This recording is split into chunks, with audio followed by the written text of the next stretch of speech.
is I want to make sure that I take them from this experience to bringing more people with them to the next one. Now, who here's in the military? Anybody who's a former veteran? Or former veteran, you're still a veteran. Former what? You're a veteran. I should say former veteran. You're a veteran. Former military veteran. So what branch of the military were you from, Gary? Navy. What was your saying? What's your hua? What is it? That's the Marines. Okay, see, yeah, they are. What is it? What's yours? Hua is the Army. What, you don't have one?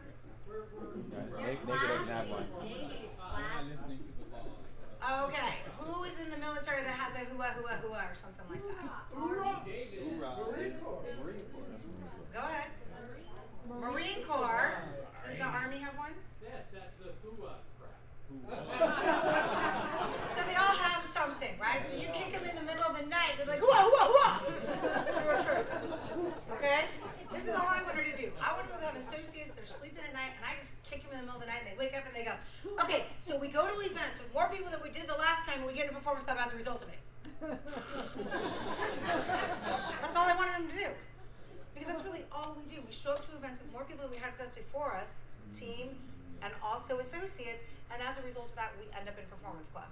And we teach other people to do their same. So number one, we show up to events with more people than we had before. Number two, as a result of that, we get in Performance Club. And number three, we teach people to do number one and number two. That's as simple as it gets. So I want to make sure that we keep the main thing, building from event to event. So it's book a meeting from a meeting. So you two met at a networking event, an entrepreneur event. He said, great, he's booking a meeting from a meeting. He booked her to watch some, I'm sure you watched a video, sent a video. Okay, booked a meeting from a meeting, came here. I'm sure after this, Mr. Michael's gonna say, who do you know? And book a meeting with all the people that you know. That's how it works. And then with those people, he's gonna book a meeting into the next event. So we're gonna always be pushing him into events because events make, let me hear you say, events make money! Events make money! Events make money! Events make money! All right, just making sure your wood's not wet. So that's the law number 6. Go to the big event. So it's not enough to go to events. So I wish Steve Rummel was coming up here, sitting up here and having a conversation with me.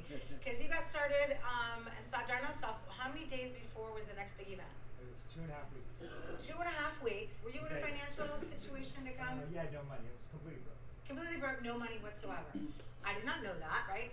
But what did you do? Did you go to the big event or did you not? That's the big event because you told me it would take 6 to 9 months off my learning curve.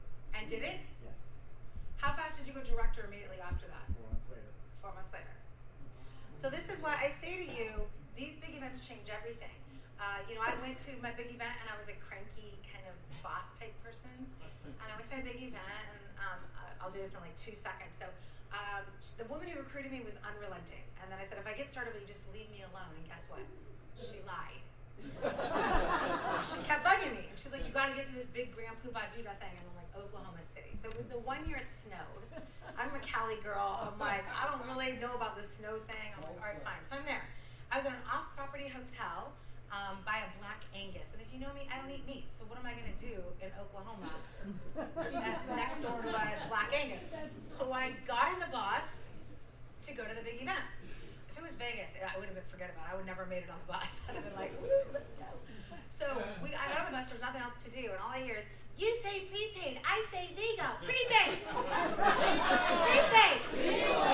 Okay, I'm a cranky corporate girl. I've owned my own business before. I'm like this. I call my husband, I'm like, hey babe, these people are freaking bananas.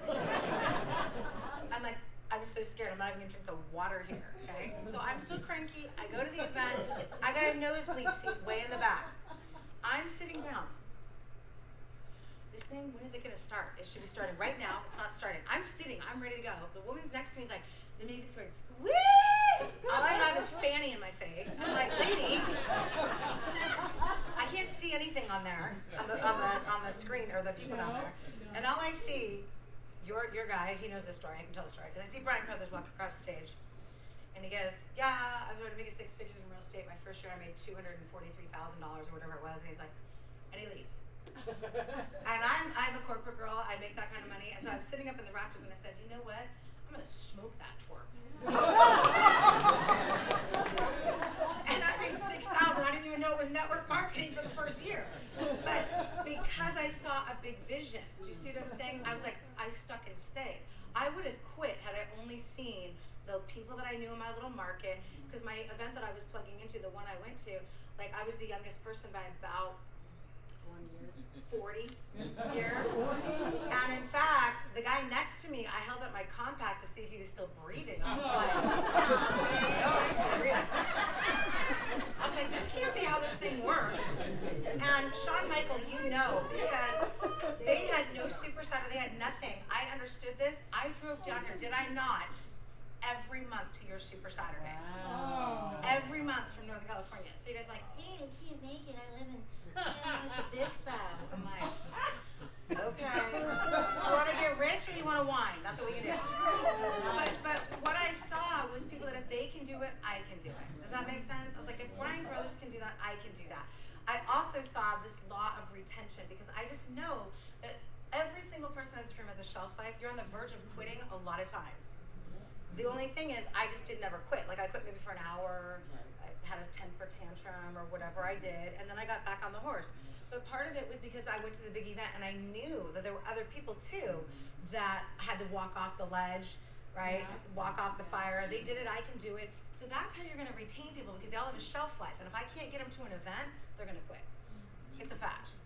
So this is how you retain your people. Number 7 on your law, and I have 5 minutes to do 4 more, so let's go quick. Create success teams. So I love accountability. Liz LeCue and I at a big convention, she was